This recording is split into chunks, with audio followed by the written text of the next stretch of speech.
episode number 2. So it's Father's Day here, so I'm wearing my Legend of the Dead, Children of the Wild shirt that my kids got me for Father's Day. And for Father's Day, it was kind of a chill Father's Day. Played some Gears of War. Act 5, so the end of the story is up on the YouTube channel. Maybe by the time I broadcast this, I'm not sure when I'm going to put this up. I think these go up every Wednesday, so I think it will be up around the same time. But yeah, so did that today, and then while filming that, my toddler Bowie said, "Daddy, let's watch Star Wars." And he has never seen the actual movies. He's seen, pop culture, modern stuff of Star Wars, and he wanted to watch Star Wars. So since there are only 3 Star Wars movies, and yes, there are only 3 Star Wars movies, I kid. We binged them today, well, the original trilogy, because those are really the only movies I care to watch anymore. Maybe when he's a little bit older, we'll watch the prequels, because my 16-year-old, he loves the prequels, but he's of that generation who loves the prequels. But I'm more of an original trilogy guy, and what's now Legends, considered Legends, those kind of things, those books. Video games, as we got Shadows of the Empire going on behind us on the N64. So got me thinking today. I was thinking a lot about Star Wars and what Star Wars has become now that Disney owns it. And I remember the enthusiasm I had for Disney Star Wars. I was very excited when Disney Star Wars became something, because I didn't think Lucas was ever going to make a sequel trilogy, and I was like, well, Disney paid $4 billion for it. They're going to make a sequel trilogy, which they did to varying degrees of success. Financially, they were successful. Critically, maybe not. But so I got to thinking about Disney Star Wars, and just kind of as a former, well, I would say I'm still a diehard fan of Star Wars, but not modern Star Wars. It's just, overall, I don't think it's very good. I don't think it's Star Wars. I think it's Star Wars in name only. And I'm going to touch on that throughout the podcast. But it was really more or less Disney Star Wars I kind of wanted to focus on. I'm going to get this out of the way right at the beginning.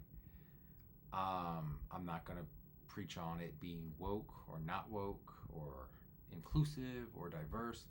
To me, that is something individually you can determine for yourself.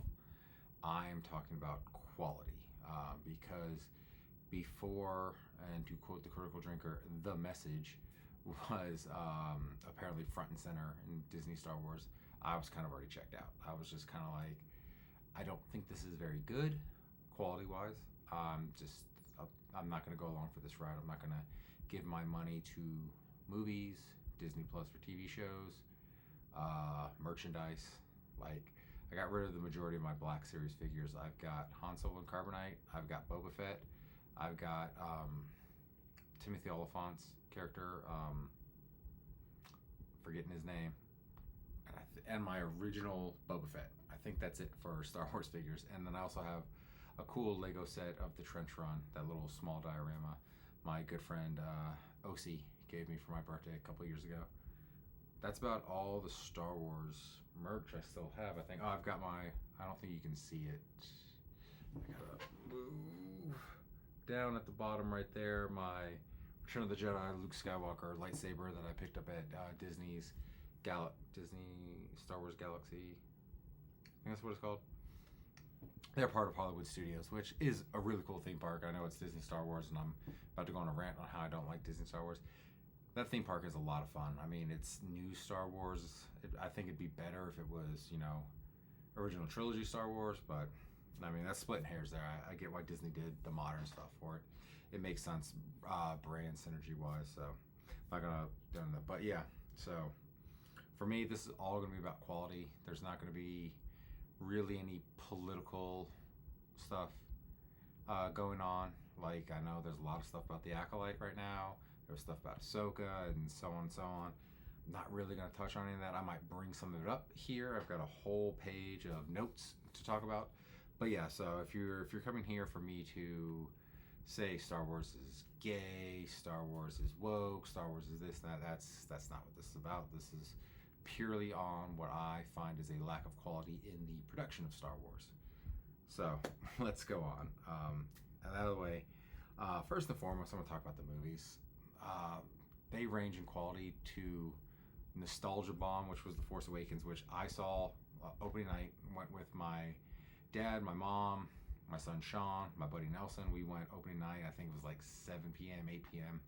And we were just all geared up, all excited to see it, and walked out blown away, loved every second of it. And then you start to think about the movie, and you're like, this doesn't make sense, blah, blah, blah, blah, blah. And you realize it was just like the member berries. Like, you saw the Millennium Falcon, you saw Han and Chewie get aboard the Millennium Falcon, you saw this, that, and the other that like made it feel like Star Wars. So you were really excited about that, and I was too. And like, once the not Blu-ray, HD DVD, maybe Blu-ray. No, I got the 4K, I think, of The Force Awakens when it came out. And you kind of rewatch it, and you're like, oh, well, yeah, Rey was kind of OP. Maybe a Mary Sue, maybe a little bit, kind of. But that is kind of how JJ does his female leads. I mean, that's just kind of a JJ thing. I know Kathleen Kennedy came out with The Force is Female kind of thing. I can't remember if that was before or after The Force Awakens came out. But as far as, again, that being girl boss, whatever, I mean, that's just a J.J. Abrams thing. And maybe that's why he was hired. But he'd always wanted to direct or do a Star Wars movie. And he kind of had the hot card. I mean, he had done the Mission Impossible movies. He had done Secret 8. What was that? That little fun Spielbergian-esque coming-of-age movie he did. 8mm, maybe? Or was that the Nick Cage thriller? You know, Super 8. Super 8 is what it's called. And then he was just doing the Star Trek movie. So, I mean, he was a hot director. So, I mean, hiring him to do Star Wars was kind of the smart move for that action-adventure, sci-fi kind of thing like that. And, I mean, he does female leads. I mean, if you look at the Star Trek movie, Uhura, she got kind of a boost in her character from what she was in the original Star Wars show and movies, because, you know, that's just kind of JJ's thing. He likes a strong female lead, which is fine. There's nothing wrong with that at all. So, I mean, maybe that's why Rey was his main character for the movies. But yeah, it hit a lot of member berries, and as that trilogy went on, you can see there wasn't a plan. Like, it was just like, okay, JJ sets it up, then he hands it off to Rian Johnson, and then Colin Trevorrow, I think, was supposed to be the third person directing, but Rian Johnson fooled of that second movie so badly as far as Star Wars lore and everything that they're like, oh, we got to give it back to JJ. He's got to correct it. And then they just kind of, it made it even worse. I mean, the Last Jedi, Rise of Skywalker might be the worst of the three movies. It's pretty bad.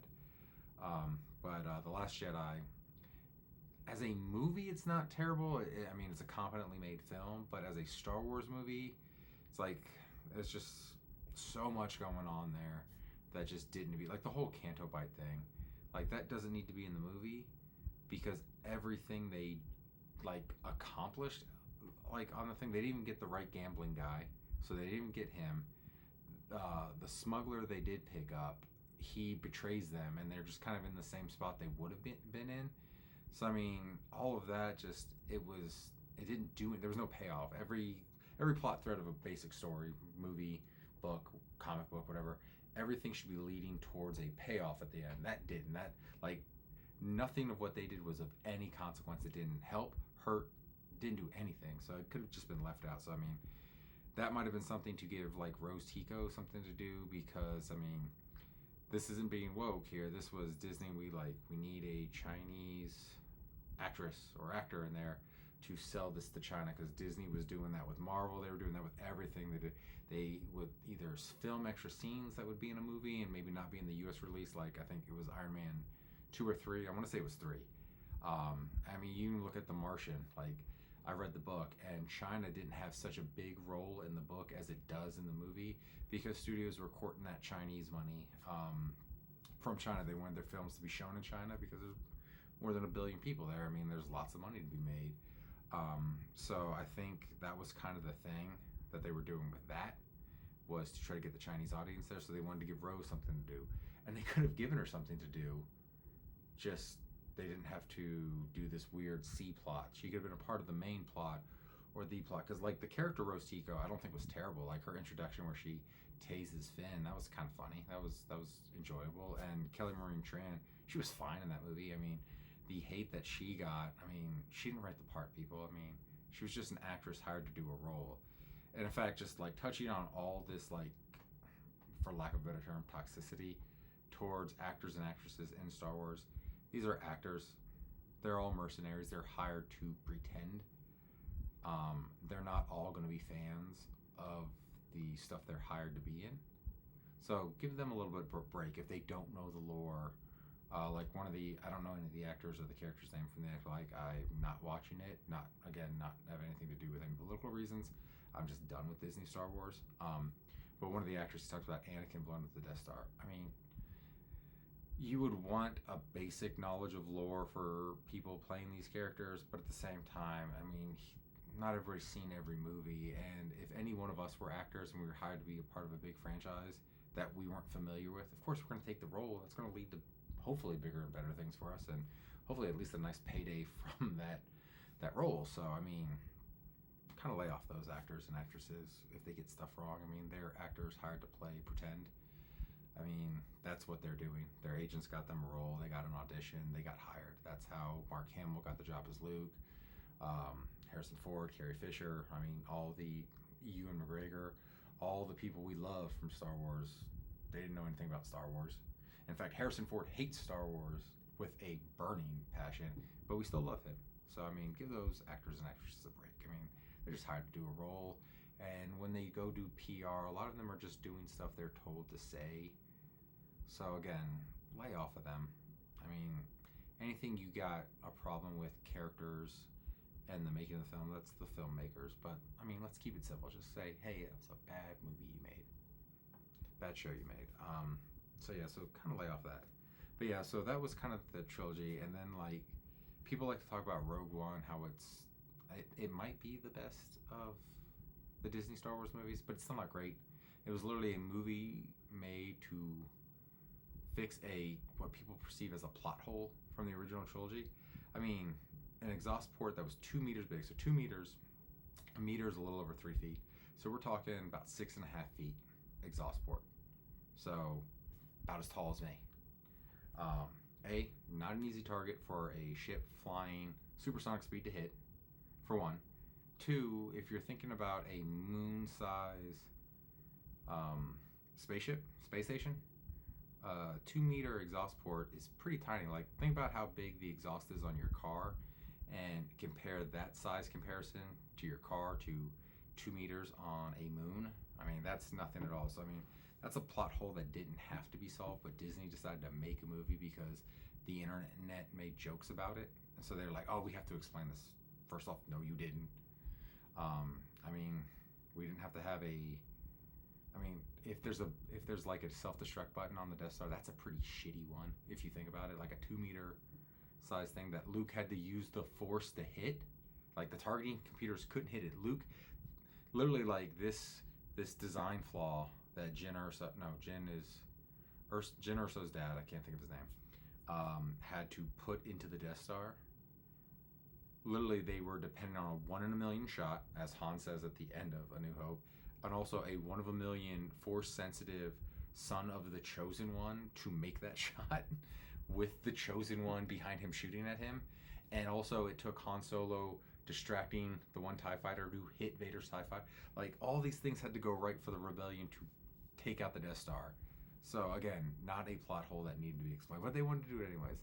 And it's not a bad kind of movie, and it was kind of cool what they were doing. Like, okay, we're going to make these Star Wars movies in the Star Wars universe, but they're going to be their own kind of movie. Like, this is kind of like a heist-style movie, and then Solo was supposed to be a buddy comedy, but they got rid of the Miller brothers, and they brought in Ron Howard to make a neat and boring Star Wars movie, which the Solo movie could have been really cool, but it's very forgettable because, in fact, I'd forgotten about it when I was taking my notes, when I was writing down the different movies. I'd forgotten all about Solo, and I just happened to see something before coming up here to film this.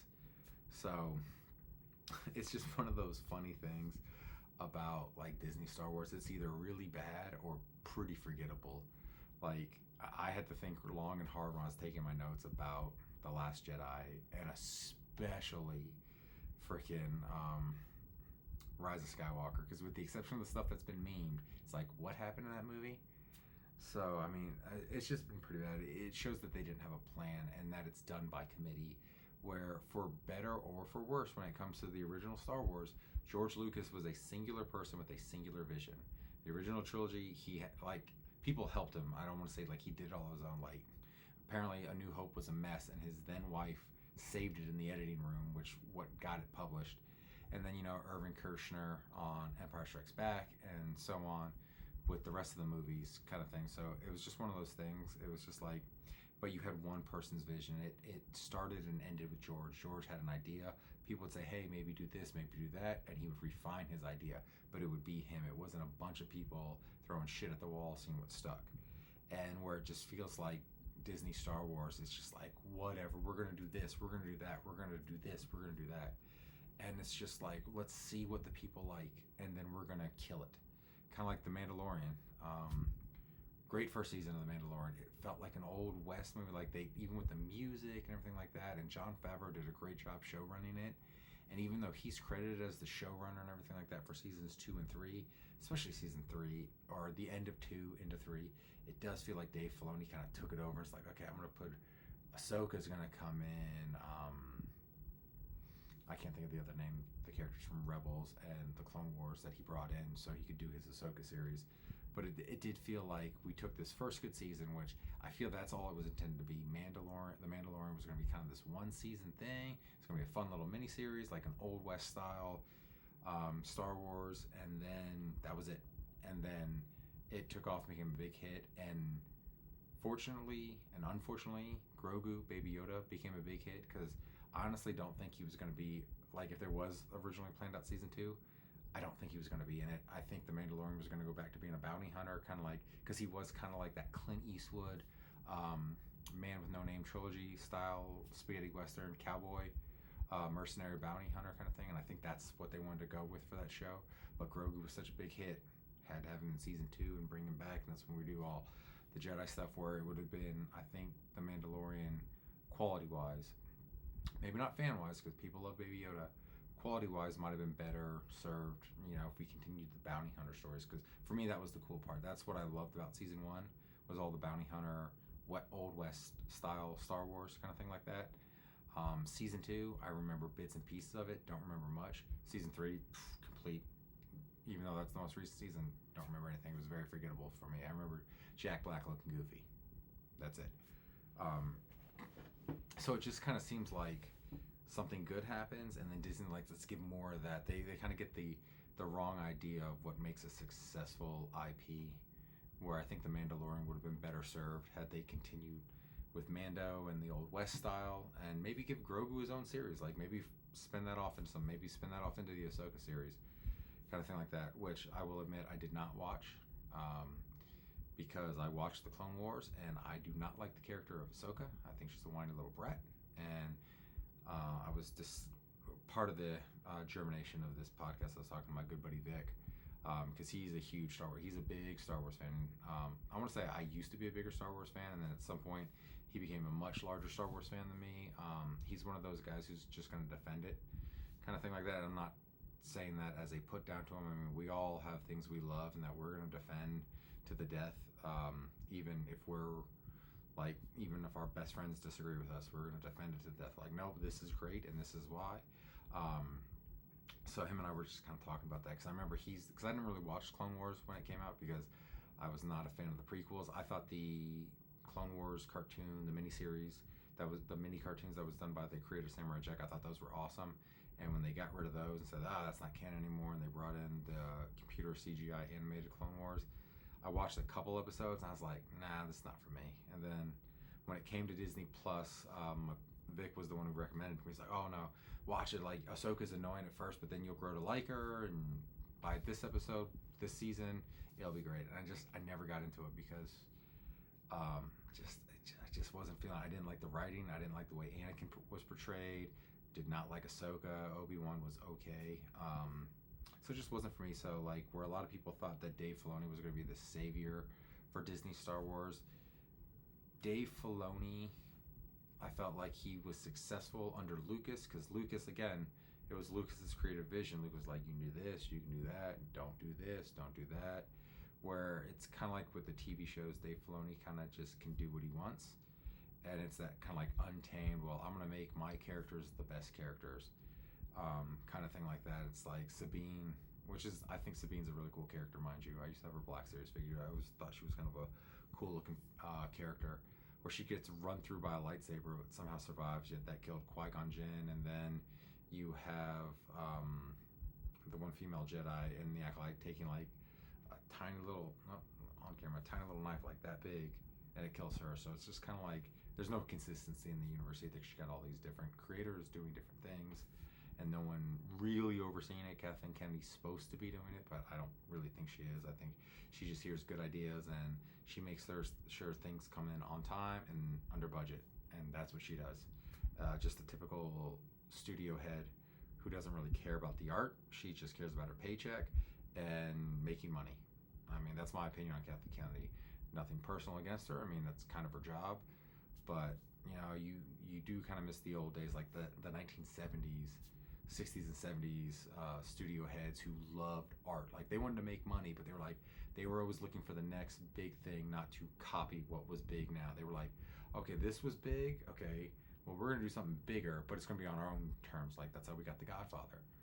Things like that. I mean, that's how we got Star Wars. Like, we had all these budding filmmakers like Coppola, Lucas, Spielberg, and many others. And that's how we got these great movies of the 70s and 80s, because no one was really trying to copy someone. They just wanted their big hit.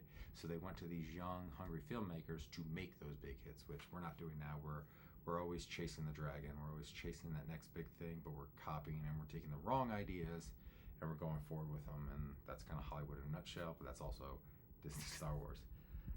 But yeah, like, I didn't think Dave Filoni was going to be this big savior. I never thought Clone Wars was that good. I didn't like Rebels. I don't like what they've done to Grand Admiral Thrawn. Like, he was a fantastic character. Like, if there was going to be someone to save Star Wars, they should have like tapped Timothy Zahn. Like, he wrote the new Thrawn novels, which I think were great. It's like the only modern Star Wars thing that I think is great. Like, I thought they were really good because he gets that character. I mean, he created the character. He gets that character. He gets like the chess game that Thrawn plays with everybody, and how he's always 1 or 2 steps ahead. Like in chess, you always got to think 2 or 3 moves ahead. Like, that's how my dad taught me how to play chess. Happy Father's Day, Dad. But yeah, Thrawn's just kind of a blithering idiot. He gets outsmarted by this. I know you want your plucky band of heroes to win, but when they're going against someone like Thrawn, they shouldn't win the way they do. It should be more like they just win by the skin of their teeth, kind of thing like that, instead of Thrawn kind of look like an imbecile. So, I mean, that's kind of another problem I have with it. It's like Filoni's taking his characters and he's making them great, but he's taking legacy characters and like, oh, your legacy characters aren't as great as my characters. My characters are the best, kind of thing, which is another reason why I'm not a big Dave Filoni fan, because it seems like he's kind of shitting on old school Star Wars. Doesn't seem like a fan to me. Also, some things I have a problem with these like prequel things, which I think is the worst part about a prequel thing, is like someone like Ahsoka. Where the hell was she during the rebellion? Like, some of these like characters from Rebels, like that were like at the start of the Empire, where were they with like Luke and Leia and Han? Where were they trying to help out? Like, where were you guys? It's like they were in the meat of it. What were you guys doing? So that's always the problem when you create these characters after the fact and they exist around the same time period. It's always like, well, what are they doing when this main conflict's going on? Why aren't they helping out? Why didn't we see them? Kind of thing like that. So I've always had a problem with things like that. And I think, I could be misremembered, but I think there's a deleted scene from Revenge of the Sith where Ahsoka actually gets killed, but then they changed that in Clone Wars, and they cut the scene out, but they changed it in Clone Wars where she gets exiled from the Jedi Order, which explains why she wasn't killed during Order 66. So at least they did that. But at the same time, it's like, where was she? Like, why wasn't she helping Luke out? Like, you see her hanging out with Luke in Mandalorian Season 2. It's like, hey, you guys are all buddy-buddy now. Why weren't you helping out during the main conflict? Kind of thing. So, I don't know. That's just kind of my problem with that. And then just kind of goes into, like, my thinking about Legends. Like, there were a lot of great video games. Shadows of the Empire. That was one of the best multimedia things ever. You had the comic book, the book, the toys. I got the book over on my shelf right next to the lightsaber, which you can't really read it, but it's right there. You got the book, you got the video game, you got the soundtrack by John Williams, You had the toys. You had Dash Rendar, which is, as far as any of the modern Star Wars thing goes, if you're looking for a character to copy one of the original characters, Dash Rendar is way better than anything Disney's done. But no, it's just like they got rid of Legends, like the not Rogue One series, the X-Wing Rogue Squadron book series, which were great. Heir to the Empire, all the Thrawn trilogy, Empire's End, all those cool legacy stories that are now just legends. But to many Star Wars fans, especially older ones like me, I'm, for age comparison, 41, born in 83, born before Return of the Jedi came out, so at least I can say I was alive for one of the original trilogies coming out. But those were a lot of good stories that continued Luke and Leia's and Han's, stories that we didn't get from movies, that we always wanted from movies, but we never got. And I think Disney throwing those out, at first I got it. I was like, okay, yeah, you want to tell your own stories. So, like, having all these stories, that kind of hinders you. But the first story they tell kind of takes place, of course, decades, because all the actors are old, decades and decades after Return of the Jedi. So in a sense, we could have kept a lot of those stories canon, like the Rogue Squadron series, the Thrawn trilogy could have been kept canon, because all that took place like just a few years after Return of the Jedi. So we could have kept that all canon, and this takes place after that, because then we still have like fan favorite Mara Jade, Thrawn, he still exists, but he exists in a more threatening manner, and just the Solo twins, to carry on that legacy. Like you could have picked, like, hey, where do we cut this off? We could have said, like, okay, anything after this title, like that takes place after this, that is no longer canon. We're going to continue. We're going to tell our own stories from here. Or you could have just adapted some of those stories. Like, you could have just kind of like, because people understand book, movie adaptation different. Like, you could have adapted some of those later stories into movies using the actual actors, and then cast those book roles of fan favorite characters from the books. You could have done that. But you want to tell your own stories, that's fine. But like I said, you could have cut it off at some point, so we had these legacy stories. Because my biggest problem with The Last Jedi is, well, my two biggest problems with the new trilogy, I'll go with the first since I mentioned The Last Jedi, is that Luke just ditches. Like, that's not the Luke Skywalker character. I know, I guess Disney kind of told Mark Hamill to shut up, because I know when The Last Jedi was first coming out, he was like, I don't like what Rian Johnson did with Luke. That's not Luke. And I completely agree with that. I don't even like what JJ did with Luke, that he was just gone. Like, I thought there was going to be something bigger that drove him away, that maybe Kylo's rise to power, like he kills Luke's wife, Mara Jade, and like maybe Rey is their like secret daughter, so she could have actually been a Skywalker. But they screwed that up.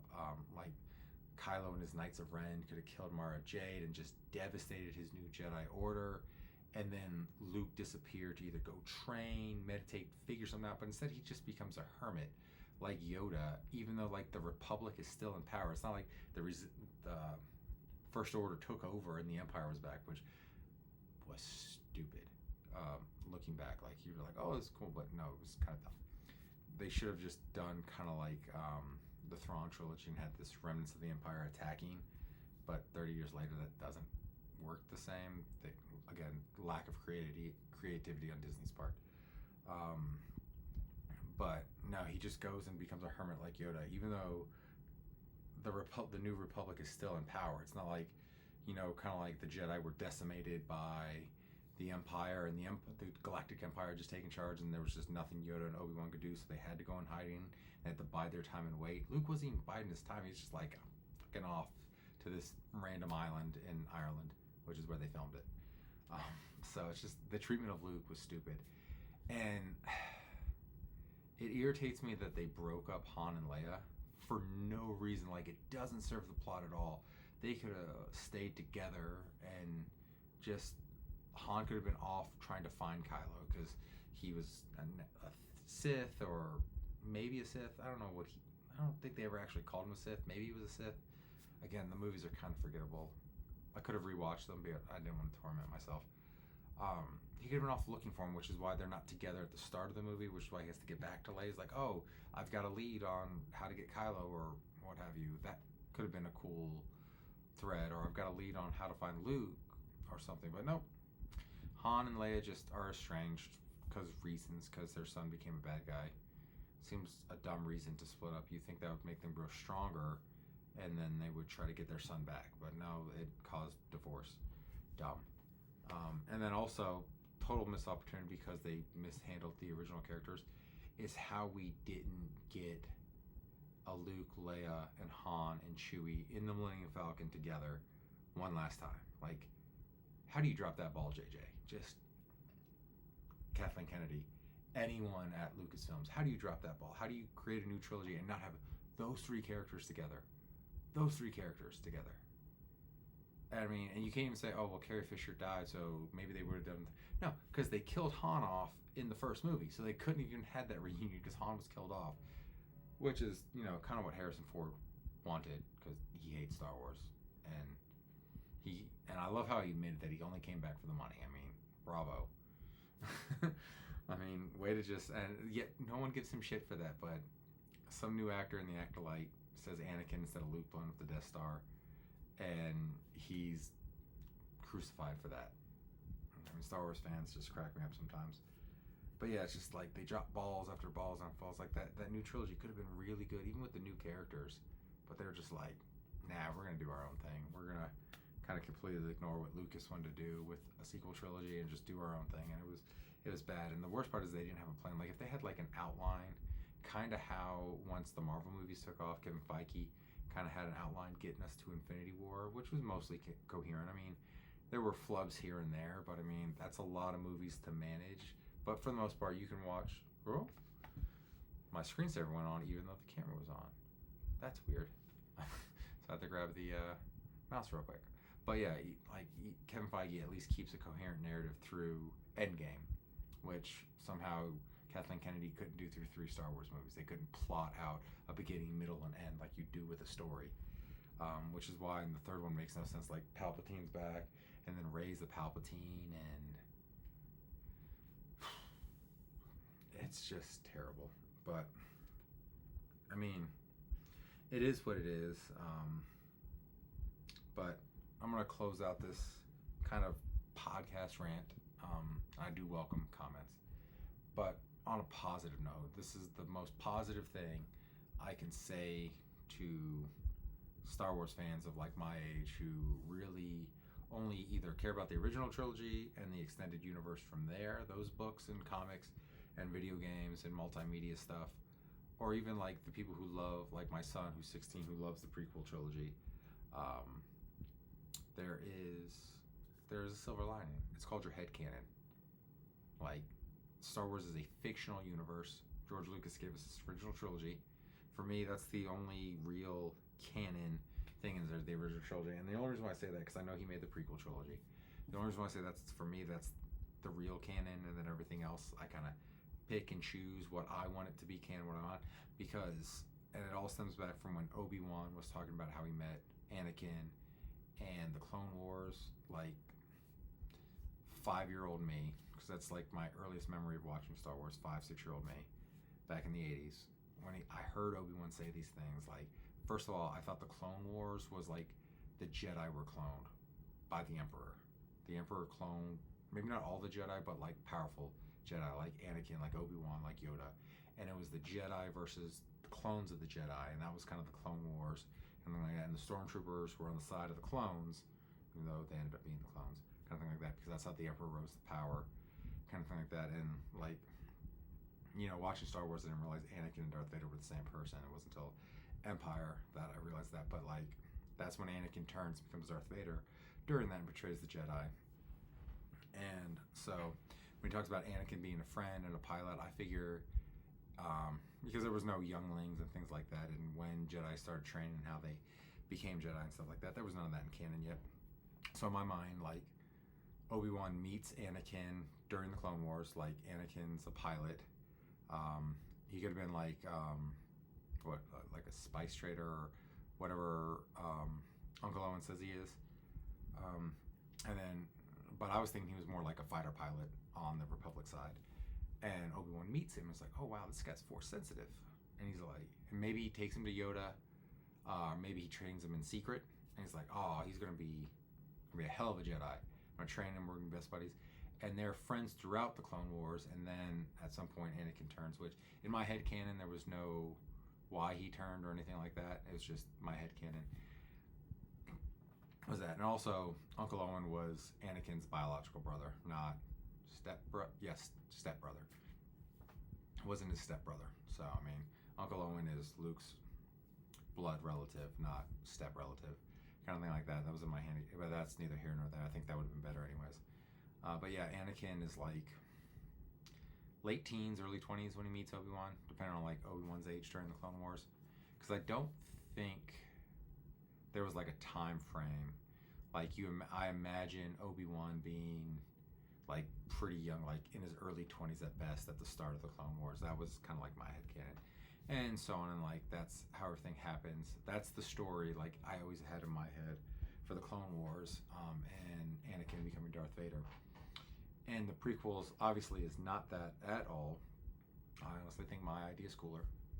You can let me know if you think my idea is cool or not, but that's kind of like how my idea I had of the Clone Wars. So where like with my 16-year-old son, I'll watch the prequels, and my toddler, who we watched the original trilogy today, when he's a little bit older, we'll probably watch the prequels. And stuff like that. So I mean, I can watch those movies, but yeah, my head canon is that, and then stuff later on that happened in the books, like Shadows of the Empire, still in my head canon, and then the Thrawn trilogy, things like that. That's still my canon.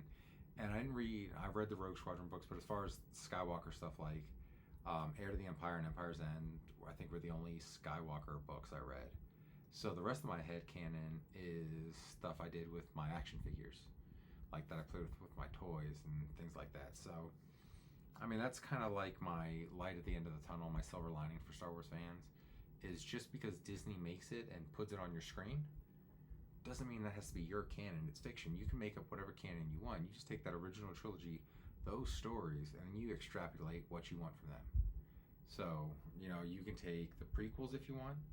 You can take the Legends books if you want. You can take the video games. You can take some of the books that were written in the 70s and 80s that are, because there was like a kind of a sequel book written after the first Star Wars, because Lucas didn't know if he was going to be able to make the movie, which is totally out of canon now. Like that can be canon for you. Like the original Marvel comics can be canon for you. I mean, canon is what you want it to be because it's fictional. Just because Disney makes that movie or makes a show doesn't make it canon. Like the whole thread thing from the Acolyte, the power of one, power of two, power of many, that doesn't have to be canon for you. You can just ignore that. I'm ignoring it. I'm not watching it. I just, from what I've heard on the internet, that's what I know about it. Same with the Ahsoka show. I didn't watch it because, again, not a fan of the character. Wasn't a fan of Rebels or Clone Wars. Not going to watch it. None of that's canon to me. The Samurai Jack cartoon, that's canon to me for the Clone Wars, at least for the prequel Clone Wars. Like I said, I've got my own Clone Wars canon. So that's my gift to you on this Father's Day, is that you can make Star Wars whatever you want it to be because it's fiction. And Star Wars is for everybody. Like, I will agree with Kathleen Kennedy Disney, it's for everybody. Whether you're straight, you're gay, you're black, you're white, you're Chinese, you're man, you're woman, you're non-binary, whatever you are, like whatever you want to be, whether you're he, him, she, he, her, they, them, whatever you are, Star Wars can be that for you because it's fiction. So just let Star Wars be what it wants. And if you like the Disney Star Wars, let me know. I mean, more power to you. If you like it, like, I'm not going to ever hate on anybody for liking a piece of fiction because they like it, because I like some crappy fiction. Like, you can't see it, but I've got the action figures made for the Masters of the Universe movie. That is a terrible movie, but I love it. Street Fighter, the movie, the one with Raul Julia, Jean-Claude Van Damme, terrible movie. I love it, though. It gets me right here. So, I mean, we can all like terrible things, or at least what other people perceive as terrible. We can enjoy that. We can all enjoy it. It's fiction. It's what we want it to be. We can all enjoy different things, and that's perfectly fine. Like, don't ever hate on somebody for liking something you don't like. I mean, just be like, oh, you like that? Not my cup of tea. I'm not going to watch it with you. Like, my wife tries to make me watch some trash stuff.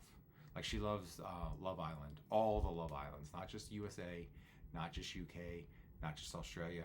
There might be more. I lose track. Like, I'm constantly asking questions when I'm stuck in the living room and she's watching it.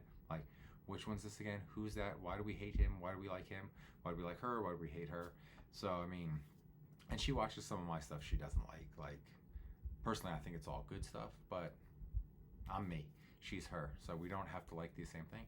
We can agree to disagree on a lot of stuff.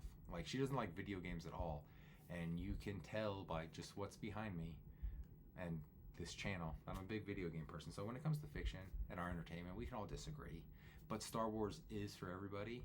For me, I'm kind of checking out on new Star Wars. I don't know if Disney could win me back on Star Wars. It would take a lot to get me back watching any new Disney Star Wars stuff. I'll always be intrigued when something new gets announced, though. Like, maybe? No, not yet. Maybe? No, not yet. I mean, it would have to take a really big creative direction for Star Wars for me to be back. And I don't think Disney's going to do that, at least not with Kathleen Kennedy running the show and Bob Iger running Disney. I don't think they're going to take those risks that they need to take to win back Star Wars fans. But yeah, so I mean, if you still like Star Wars, by all means continue liking it. That's your cup of tea, not mine anymore. But yeah, so I'm going to sign off with that. Thank you if you made it to the end, thank you for watching. Just let me know what you thought of the video below. Don't forget to like if you're new. Please subscribe. I definitely would like the subscribes. This is a hobby for me right now, but I would love to get enough subscriptions so I can start making some money off of it. And below, I'll have my Twitch link too, if you want to check me out on Twitch. Watch me do some game playthroughs. We just completed Gears of War Ultimate Edition in honor of E-Day, which I'll link a video to that at the end of this video. We're going to do Gears of War 2, Gears of War 3 to cover the complete Gears trilogy. I want to play Metal Gear Solid 2 on that too. I got Stellar Blade coming, probably play that on some gameplay, so. And more N64 playthroughs. I already did Super Mario, I did Doom 64. We're going to do more N64 stuff. So yeah, I welcome you to join me on Twitch and keep watching on the YouTube channel. Thank you and have a great Father's Day. Bye.